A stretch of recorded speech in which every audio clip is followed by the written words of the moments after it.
pick up because my wife wants to go for a walk. Okay, I'd like to call this meeting to order. This is the City Council Ad-Hoc Committee for Surplus Property Sale at 13 Main Street. That's the Wick, former Wick building. The Wick building goes back a long way. Jeannie's. I think he took through the chair. I think he took some of my questions regarding the historical significance of this building. I think at a few council meetings back, I think I was handed, I think some other people were handed some paperwork regarding that house. I think that's probably one of the last remaining houses from the revolutionary days of the founding of Danbury. I think that needs to be taken into consideration. Again, through the chair, I guess the South Street access, I think that was also mentioned through the letter.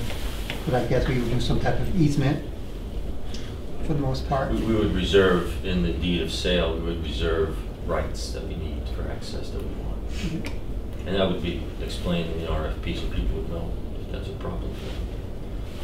It's more of a statement than a question. I'm going to have some real issues with this if it turns out to be the historical building that it is, because we don't have many more buildings left in Danbury that takes us back to the revolutionary times.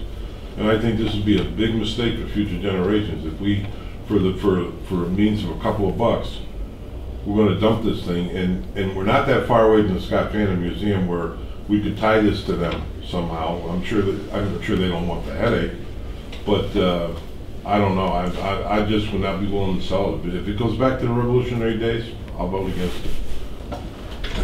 Through the chair, Mr. Pinter, your experience dealing with historical structures, it does turn out to be something to be on the historic registry, perhaps, or would be labeled as such.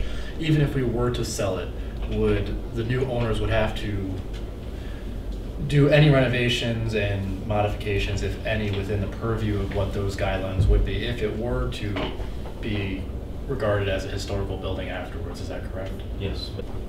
Mr. Cobb.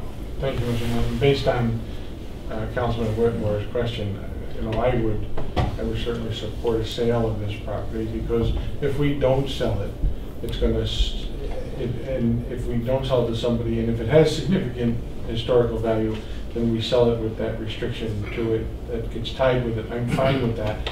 The last thing I want to do is have another Hearthstone Castle on Main Street, because we're not going to do anything with it.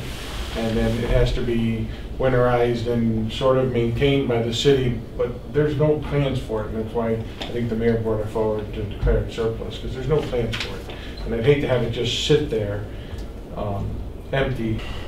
Mr. Whitmore.